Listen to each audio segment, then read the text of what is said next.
Kita sudah sungguh-sungguh melayani. Apakah anak kita bisa mempermalukan, mengecewakan kita? Bisa. Ini dunia. Tapi kenapa kita mempercayai Tuhan? Karena orang-orang yang mempercayai Tuhan, dia akan menghadapi masalah dalam hidupnya, tapi dia punya pengharapan bahwa Tuhan akan beserta bahkan sampai pada kekekalan. Amin. Makanya orang berkata, Bu, saya divonis mati 6 bulan lagi. Puji Tuhan, kenapa? Engkau punya Yesus. Sekalipun engkau tidak disembuhkan, engkau sudah punya Tuhan. Ada jaminan keselamatan sampai pada kekekalan. Tidak semua harus disembuhkan, tapi Tuhan menjamin masa depan dan hidup kita sampai pada kekekalan. Itu yang terpenting, Bapak Ibu. Ibu, hari ini tema firman Tuhan adalah menang atas iri hati dan kekecewaan. Karena besok itu hari kemenangan, jadi kita mau menang juga atas iri hati dan kekecewaan. Iya, mari kita buka bersama langsung saja di dalam Injil Matius pasal yang ke-11. Kita lihat bersama firman Tuhan. Injil Matius pasalnya yang ke-11. Ini tes suara saya, tes 1, 2, 3, 3, 2, 1. Iya, kayaknya kurang ngebas ya. Di sana kedengaran bagaimana suara saya? Enggak kedengaran? Kedengaran atau tidak? Kedengaran ya? Bagus, berat atau seperti mak-mak? Ya? Iya, tes 1, 2, 3, 3, 2, 1. Haleluya. Kita buka bersama Injil Matius pasal yang ke-11 ya, dan kita lihat ayat yang ke-2 ya. Di sini tentang Yohanes Pembaptis ya, dan Yesus dan Yohanes Pembaptis. Baca bersama ayat yang kedua. Di dalam penjara Yohanes mendengar tentang pekerjaan Kristus, ayat 3. Lalu menyuruh murid-muridnya bertanya kepadanya, engkaukah yang akan datang itu atau haruskah kami menantikan yang lain? Ayat 4. Yesus menjawab mereka, pergilah dan katakanlah kepada Yohanes apa yang kamu dengar dan kamu lihat. Ayat 5. Orang buta melihat, orang lumpuh berjalan, orang kusta menjadi tahir, orang tuli mendengar, orang mati dibangkitkan, dan kepada orang miskin diberitakan kabar baik. Ayat 6. Dan berbahagialah orang yang tidak menjadi kecewa dan menolak aku. 7. Setelah murid-murid Yohanes pergi, mulailah Yesus berbicara kepada orang banyak itu tentang Yohanes. Untuk apakah kamu pergi ke padang gurun melihat bulu yang digoyahkan angin kian kemari? Untuk apakah kamu pergi melihat orang yang berpakaian halus? Orang yang berpakaian halus itu tempatnya di istana raja. Ayat 9. Jadi untuk apakah kamu pergi melihat nabi? Benar, dan aku berkata kepadamu bahkan lebih daripada nabi. Ayat 10. Karena tentang dia ada tertulis, lihatlah aku menyuruh utusanku mendahului engkau. Ia akan mempersiapkan jalanmu di hadapanmu. Saudara, Yesus dan Yohanes Pembaptis. Di sini dikatakan siapa Yohanes Pembaptis itu? Dia adalah orang yang dipilih Tuhan. Dia adalah utusanku, kata Yesus, yang mendahului engkau. Ya, firman Allah, ia akan mempersiapkan jalan di hadapanmu.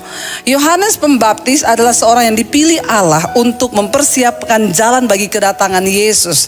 Dia adalah nabi perantara antara perjanjian lama dan perjanjian baru. Semua perjanjian lama itu janji-janjinya diucapkan. Saudara, Yohanes berkata tentang nubuatan akan kedatangan Kristus. Dia berkata, persiapkanlah jalan baginya, luruskanlah jalan bagi dia. Ya, sebab Mesias itu akan datang. Bulu yang patah terkulai tidak akan dipatahkan. Sumbu yang pudar nyalanya tidak akan dipadamkannya. Dia bersaksi tentang Sang Mesias yang akan datang. Dan Alkitab mencatat, singkat cerita, datanglah Yesus, dan Alkitab juga berkata bahwa Yohanes Pembaptis membaptis Yesus. Jadi menurut saudara, Yohanes Pembaptis ini orang yang luar biasa nggak? Luar biasa, karena dia dipilih Tuhan. Bahkan dia membaptis Yesus, ya. Dia adalah seorang yang mempersiapkan jalan bagi Tuhan. Singkat cerita, Yesus datang.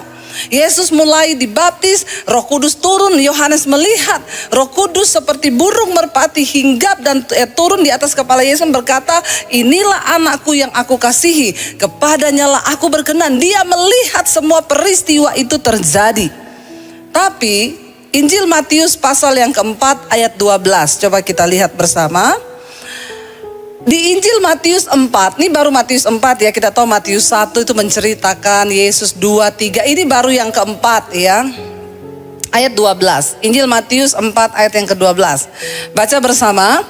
Tetapi waktu Yesus mendengar bahwa Yohanes telah ditangkap, menyingkirlah ia ke Galilea. Jadi di Injil Matius pasal yang keempat Yohanes ditangkap. Dan apa yang Yesus lakukan? Dikatakan Alkitab berkata Yesus menyingkir, tidak mau ikut-ikutan. Saudara, saya mencoba bertanya, seandainya kita yang jadi Yohanes, ya coba kita sedikit merenung bukan menghayal. Ya, tapi merenung. Kalau saudara dipilih menjadi Yohanes, orang yang mempersiapkan jalan bagi Tuhan, yang berkata bahwa luruskan jalan baginya, Sang Mesias akan datang, dia adalah seorang diurapi yang maha tinggi dan bla bla bla bla lain, dan semua terjadi. Lalu pada akhirnya Yohanes ditangkap dan dipenjara. Lalu Yesus menyingkir. Kira-kira kalau saudara jadi Yohanes, saudara kecewa atau tidak?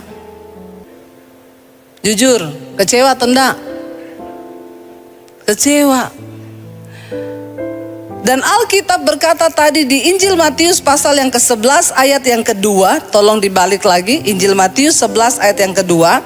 Dengan jelas firman Tuhan berkata di sana, di dalam penjara. Singkat cerita, Yohanes di penjara.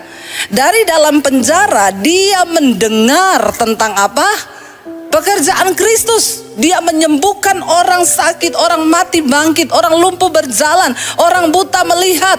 Dia mendengar sementara dia di dalam.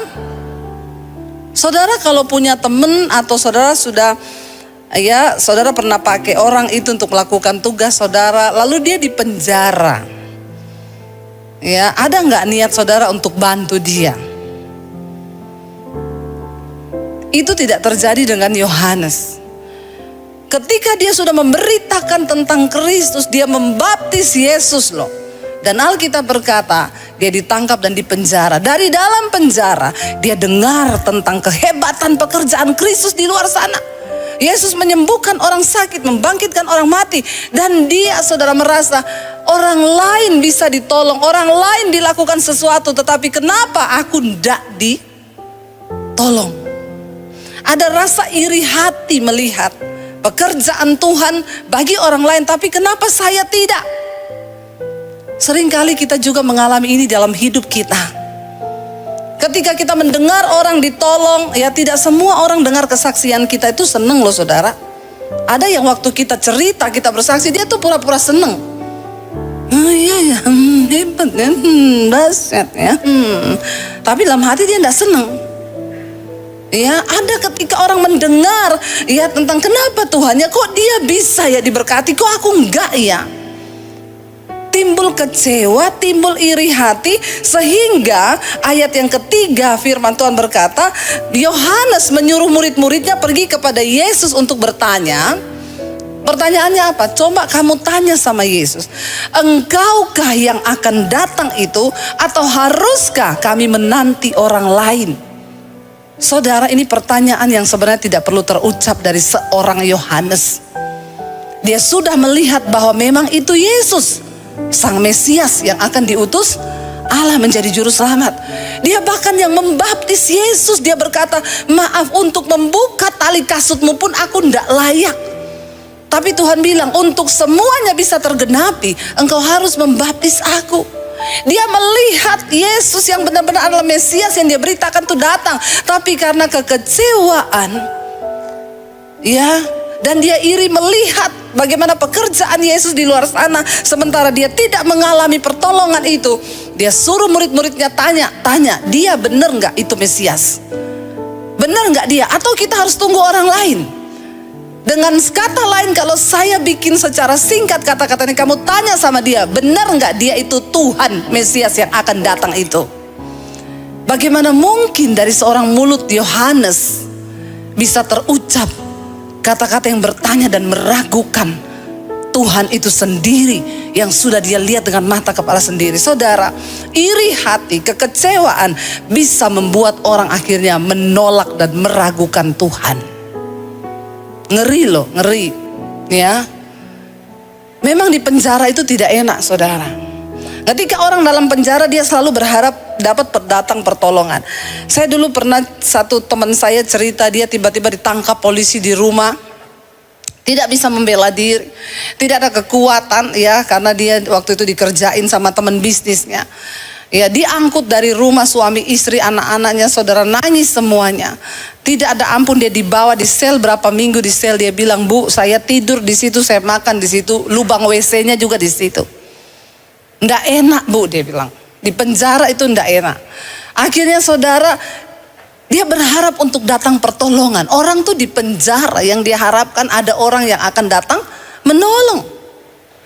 Dan dia berpikir Yesus yang adalah Mesias, sang Tuhan itu, sang juru selamat yang melakukan pekerjaan yang ajaib, harusnya dia datang tolong saya. Tapi tidak terjadi. Berapa banyak kali kita, saudara, kalau kita sudah berdoa, kita ke gereja, lalu kita berkata, saya sudah doa, saya sudah puasa, tapi apa yang Tuhan buat? Saya nggak rasa apa-apa. Hidupku begini-begini aja, nasibku begini-begini aja. Saudara, kenapa bisa Yohanes Pembaptis kecewa kepada Tuhan, saudara? Karena di dalam hidup ini mengiring Tuhan, jangan semuanya hanya tertuju kepada aku, dan aku. Harusnya aku begini, harusnya Tuhan tuh berbuat begini, harusnya begini, harusnya begitu. Kita ikut Tuhan bukan supaya keadaan kita baik. Kita ikut Tuhan bukan supaya masalah kita selesai. Kita ikut Tuhan karena memang dunia ini tempatnya masalah, dunia ini tempatnya dosa, dunia ini tempatnya penderitaan. Kita ikut Tuhan supaya ketika engkau mengalami hal-hal yang buruk, engkau punya kekuatan dan pengharapan di dalam Dia. Katakan. Makanya banyak orang kecewa. Bu, saya tuh sudah sungguh-sungguh ikut Tuhan, tapi kenapa suamiku mati, Bu? Saya mau tanya, engkau ikut Yesus terus engkau enggak mati-mati? Enggak kan? Walaupun kita jadi anak Tuhan yang taat, apakah kita masih bisa akan menghadapi masalah? Iya, karena kita masih hidup di dunia. Walaupun kita sudah sungguh-sungguh ikut Tuhan, apakah orang bisa kena kanker? Bisa. Waktu kita sudah sungguh-sungguh melayani, apakah anak kita bisa mempermalukan, mengecewakan kita? Bisa. Ini dunia. Tapi kenapa kita mempercayai Tuhan?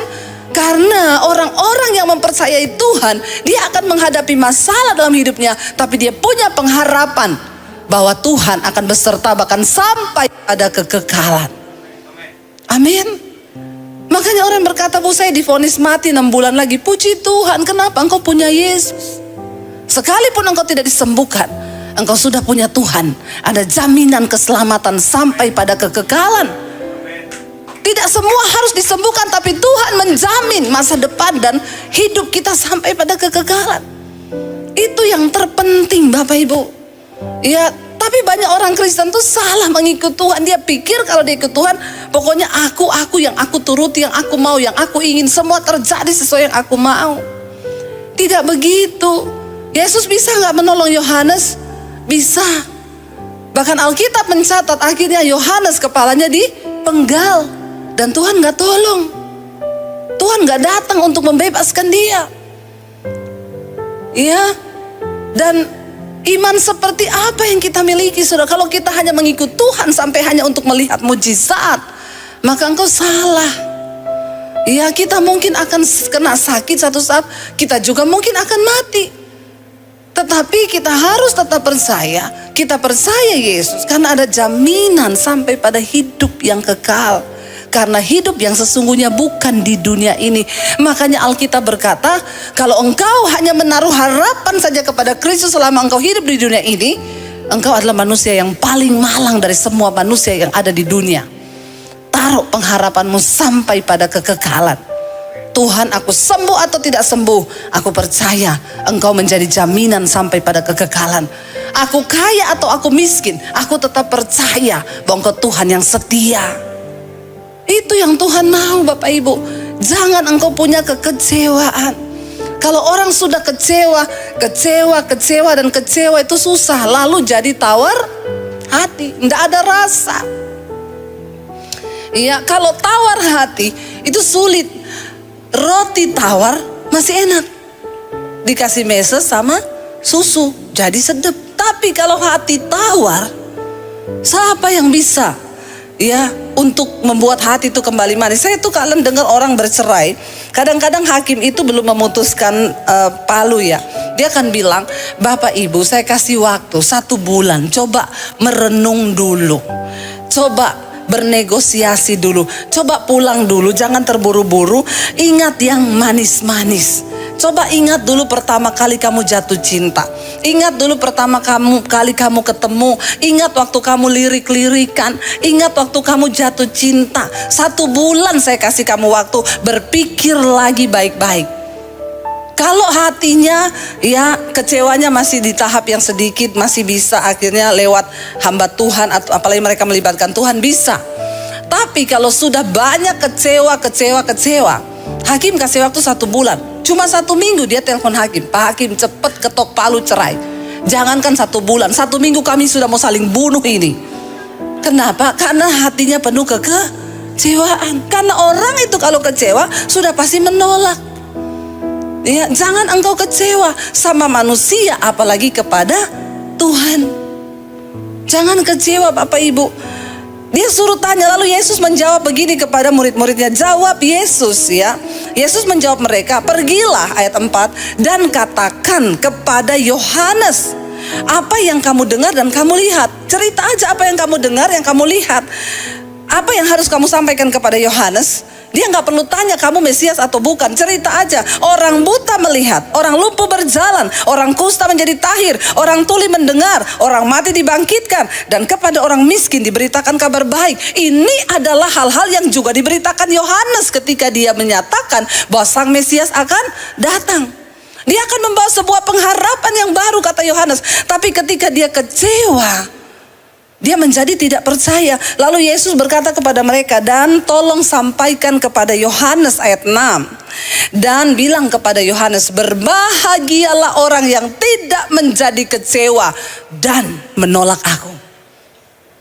Dia bilang sama Yohanes, berbahagia orang yang tidak menjadi kecewa dan menolak aku. Karena orang yang kecewa sudah pasti nanti akan menolak. Dan ayat 7 berkata, setelah murid-murid Yohanes pergi, mulailah Yesus berbicara kepada mereka. Dia ceritakan Yohanes adalah seorang yang besar. Dia dipakai sebagai utusan Allah. Dia adalah seorang nabi antara perjanjian lama dan perjanjian baru, yang menyatakan bahwa nubuatan itu akan digenapi. Tapi apa yang terjadi saudara? Kekecewaan meliputi hatinya. Bapak Ibu ya, kita harus berdamai dan jangan biarkan rasa kecewa itu selalu ada dalam hidup kita. Kemarin berapa malam yang lalu saya bacakan kesaksian di Mesbah Doa. Yang ikut Mesbah Doa pasti tahu. Seorang ibu cerita, Bu, saya mau bersaksi.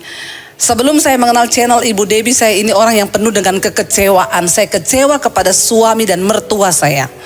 Saya tidak bisa mengampuni mereka. Hati saya sudah kecewa. Akhirnya Bu ya, karena kekecewaan itu saya tiap hari itu pengen marah, stres. Orang itu kalau banyak kecewa di hatinya itu marah-marah, stres ya. Selalu saya ingatkan, hati-hati, darah mengental, warnanya hitam, kortisol naik. Kalau engkau simpan kecewa, amarah, kepahitan, itu sudah satu paket. Lalu akhirnya dia bilang, saya mulai mendengarkan khotbah-khotbah di YouTube. Ketika saya mulai mendengarkan khotbah-khotbah di YouTube, saya dengar ibu tuh khotbah selalu soal kekecewaan, kepahitan, harus mengampuni. Tapi saking saya kecewa, saya abaikan.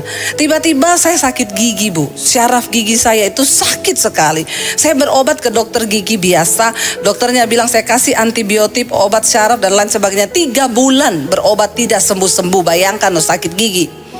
Dia pindah ke dokter yang lebih ahli lagi, saudara. Dokter kedua dia datang, dia berobat. Ya berobat berbulan-bulan, saudara. Tidak sembuh juga. Udah minum antibiotik, udah disuntik, udah apa, enggak sembuh. Dia bilang, ibu tahu sakitnya itu setengah mati, sakit banget. Sampai dia minum aja nggak bisa. Minum kalau kena syaraf itu kesakitan.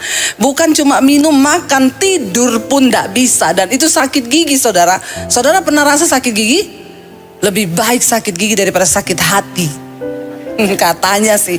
Tapi menurut saya lebih baik sakit hati sih daripada sakit gigi ya. Kalau sakit hati cepat-cepat bertobat, minta ampun, sudah beres. Tapi sakit gigi, dan dia sakit gigi itu setengah tahun lebih. Bukan 1 hari 2 hari. Bayangkan sakit terus, saudara. Akhirnya datang ke dokter yang ketiga. Ahlinya ahli, dokter gigi. Ya, dia cari lagi yang paling hebat, profesor. Dia datang, dia lihat. Dia bilang kayaknya ini bukan sakit gigi dari syaraf deh, Bu. Ini kayaknya berhubungan dengan psikis, kejiwaan. Bisa ya? Bisa loh, saudara, dari kekecewaan dan sakit hati naik ke saraf gigi. Ada di antara saudara yang sakit gigi hari ini? Ya, atau sakit apa saja? Ternyata memang benar, dari jiwa itu bisa mempengaruhi hal-hal yang ada di fisik. Tapi dokter itu bilang begini, ya udah, tapi kita coba berobat. Hari Senin ibu balik lagi, kita akan operasi. Dan ibu sediakan uang 35 juta. Dia bilang, saya enggak pernah dikasih uang suami saya. Iya, karena udah kecewa toh. Apalagi suaminya pelit, tambah kecewa. Bapak-bapak makanya jangan pelit, amin. Dia sakit hati, dia kecewa, saudara. Ya dia bilang, saya sudah pikir, Bu, operasi 35 juta, suami gak kasih saya uang berobat. Tapi saudara, ketika dokter tuh cuma bilang, Bu, ini kayaknya dari psikis, kejiwaan. Ibu stres enggak? Atau apa yang ibu simpan? Dia pulang malam itu, dia merenung. Lalu dia cari khotbah-khotbah di YouTube. Dia bilang, saya dengerin khotbah-khotbah, ya khotbahnya Ibu Debbie. Satu saat tuh saya nangis malam itu di jamaah Tuhan. Saya nangis semalam-malaman tidak berhenti, Bu. Saya minta ampun sama Tuhan dan saya mulai belajar melepaskan pengampunan. Membuang kekecewaan di hati terhadap mertua dan suami saya. Saya kecapean nangis semalaman, saya ketiduran. Waktu saya bangun, saya rasa, kenapa gigi saya sembuh? Bener loh Bapak Ibu. Yang nggak tepuk tangan ini nggak percaya. Awas loh kalau Anda sakit gigi ya. Baru Anda mengalami, hati-hati. Dia bilang dia kaget bangun. Kenapa gigi saya udah gak sakit? Padahal dia tuh lagi menunggu hari Senin, tinggal berapa hari lagi. Dia udah pikir keluar uang 35 juta. Dia akan dioperasi, diobok-obok. Tapi ketika dia lepaskan pengampunan, dia bilang, saya disembuhkan, Bu. Sampai hari ini saya sembuh. Apa yang terjadi waktu dia sembuh? Hatinya baik, tidak stres lagi, gak marah-marah. Bahkan tidak jadi kehilangan uang 35. Wow gak? Bilang wow. Amin. Loh saudara, ajaib loh, ternyata waktu engkau membuang kekecewaan di hatimu, Tuhan bisa mengubah segala-galanya. Tuhan bisa mengubah. Iya, dan tidak ada perkara yang mustahil asal engkau berespon dengan benar. Alkitab Yesus berkata, bilang kepada Yohanes, berbahagialah orang yang tidak menjadi kecewa dan menolak aku. Kalau engkau kecewa, pada akhirnya engkau akan menolak Tuhan. Dia akan ngomong, saya itu sudah kepahitan banget sama suami saya. Makanya semua khotbah ibu yang lewat, mau soal kepahitan, saya gak gubris, Bu. Karena saya pikir, Allah, lu gak tahu sih kenapa orang bisa mengabaikan firman. Karena hatinya penuh kekecewaan. Makanya jangan coba-coba kecewa, suruh buang kekecewaan. Saya kemarin pelayanan ya di satu tempat, saya pelayanan di Mabes, saya ketemu dengan seorang pejabat di situ. Dan dia cerita Bapak Ibu. Dia cerita bagaimana dia mengalami pertobatan dengan Tuhan. 2019 dia bertobat di jamaah Tuhan. Dia cerita, kenapa? Awalnya tiba-tiba berat badannya drop, turun 10 kilo. Dalam waktu yang singkat turun 10 kilo. Dia tahu ini gak benar. Periksa ke dokter. Dokter memvonis dia kena penyakit yang mematikan dan engkau akan segera mati. Makanya bersyukur yang berat badannya gak turun-turun. Berarti kita sehat, amin. Haleluya, puji Tuhan. Bersyukur ya. Karena orang gendut susah diculik. Makanya makanlah yang banyak supaya kita tidak diculik. Lalu Bapak Ibu, dia akhirnya dokter vonis dia akan mati. Orang itu kalau sudah divonis mati, ya takut kan, pasti cari Tuhan. Dia bilang, dia ketakutan setiap hari, dia takut mati. Dia bilang, sampai ibu percaya nggak? Saya 3 kali bu, sudah di atas pesawat, saya minta turun. Bahkan pesawat itu sudah mulai jalan, saya suruh stop bu. Saya suruh stop, balik mundur, saya turun karena saya ketakutan luar biasa, saya takut mati. Lalu satu saat dia bilang, ini sudah tidak benar Tuhan. Aku bakalan mati memang, cuma kenapa hatiku tersiksa, pokoknya hidupnya itu nggak sejahtera. Pejabat loh, punya uang. Akhirnya dia tanya sama Tuhan, Tuhan beri aku kesempatan untuk aku bisa hidup. Kasih aku kesempatan hidup. Dia bilang, saya dengar suara Tuhan tuh jelas di telinga saya ngomong begini po. Aku akan memberi engkau kesempatan hidup. Dan kalau aku beri engkau kesempatan hidup, engkau mau pakai untuk bersinah, untuk selingkuh, untuk melakukan semua kejahatan. Untuk itu engkau minta diperpanjang hidup. Dia nangis saat itu, dia berlutut sama Tuhan. Dia bilang, tidak Tuhan, kalau engkau perpanjang umurku, aku akan menceritakan tentang perbuatanmu yang ajaib. Dan kalau engkau tahu aku akan melakukan persinahan lagi, lebih baik engkau cabut nyawaku. Itu Tuhan, komitmenku dengan engkau. Lalu dia tanya sama Tuhan, bagaimana cara aku memulai pertobatan ini? Dan Tuhan ngomong sama dia jelas, kamu mau sungguh-sungguh bertobat? Iya. Kamu mau mulai dari mana? Iya. Ceritakan semua dosamu kepada istrimu. Bapak-bapak langsung tegang. Tatap mata saya. Langsung tegang semua, berubah mukanya. Iya. Dalam hatinya dia bilang, saya sih memang akan mati Tuhan. Tapi kalau cerita ke istri bisa dipercepat kematian saya. Yang ada tadinya jantung normal langsung pasang ring 5. Tapi Tuhan bicara itu sama dia. Lalu dia berdoa, dia bilang, Tuhan aku tahu dunia kiamat perang akan terjadi kalau aku cerita semua dosaku sama istriku. Tapi aku tidak punya pilihan karena aku akan mati. Dia panggil istrinya duduk di depannya dia, saudara. Dia bersaksi, ini ada istrinya di depan saya. Dia cerita, saya mau pengakuan dosa sama kamu. Ya beda ya, bapak-bapak itu berhenti selingkuh karena ketahuan sama ngaku sendiri itu beda ya. Ada yang berhenti bu, kenapa? Ketahuan. Itu nggak sungguh-sungguh pertobatannya, itu cuma karena ketahuan. Tapi ini ngaku, dia cerita, 21 tahun kita menikah, saya mau cerita sama kamu semua dosa saya. Dia cerita, di apartemen ini ada, di situ ada, di sini ada, di situ ada. Dia bawa istrinya naik mobil keliling, ini loh apartemennya, ini loh rumahnya, ini loh tempatnya, ini loh, ini loh, ini loh. Istrinya syok dan kaget. Istrinya bilang sama saya, bu saya tahu suami saya bukan orang baik. Tapi saya tidak menyangka kelakuannya sebejat itu. Ternyata yang dia lakukan tuh jauh dari apa yang saya pikirkan bu. Dia bilang, akhirnya bu, saya plong. Istri saya tiap hari matanya bengkak, nangis tiap hari, nggak bisa makan, nggak bisa tidur 2 tahun. Kenapa? Hatinya kecewa. Kecewa. Dia bilang, kita menikah 21 tahun dan ternyata perbuatanmu seperti itu. Suaminya bilang, aku akan mati. Aku terima semua penghakimanmu, aku terima. Ngomong aja, pokoknya aku tuh akan mati, aku minta maaf. Tapi kenapa istrinya bisa sembuh saudara? Termasuk cepat, 2 tahun tuh sembuh. Karena dia melihat ada buah pertobatan yang dihasilkan oleh suaminya. Dia bilang, bu suami saya tiap pagi bangun berdoa. Dengerin khotbah, baca Alkitab. Ya itu khotbahnya Bu Dewi bisa 6-7 kali sehari dia dengar. Di kantor dia dengar khotbah, di rumah dia dengar khotbah. Dulu tengah malam ditelepon istrinya, di mana? Masih dinas, belum pulang. Iya, masih kerja. Nggak usah cari-cari, tutup aja teleponnya. Sekarang bu, jam 4 udah di rumah. Istrinya bilang, kok udah pulang? Bingung nggak? Bingung. Ada perubahan yang terjadi. Jadi ibu-ibu kalau suamimu bilang dia sudah bertobat tapi kelakuannya belum berubah itu belum bertobat dan percaya. Pulangnya masih tetap sama tengah malam, kelakuannya masih sama, pret. Saudara, dia bilang, ibu tahu perubahannya luar biasa. Dia setiap hari ngajak saya berdoa. Dan apa yang terjadi saudara? Dia bilang teman-temannya datang di kantor, para pebisnis datang. Ngasih bawa duit bu, bawa duit. Dia tanya, buat apa ini duit? Biasalah pak, bawa pulang uangmu.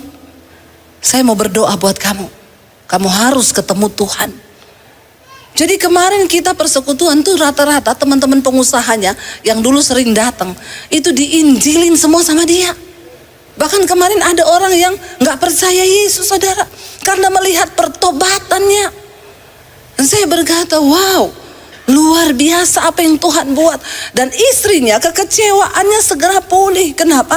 Karena dia melihat suaminya itu berubah. Bapak Ibu, berbahagialah orang yang tidak menjadi kecewa dan menolak aku. Ingat, ya kita mungkin akan mengalami banyak kekecewaan dalam hidup ini. Tetapi segeralah buang itu supaya engkau jangan menolak Tuhan. Lihat bersama Ibrani pasal yang ke-12 terakhir ayatnya. Ibrani pasal yang ke-12 ayat yang ke-25.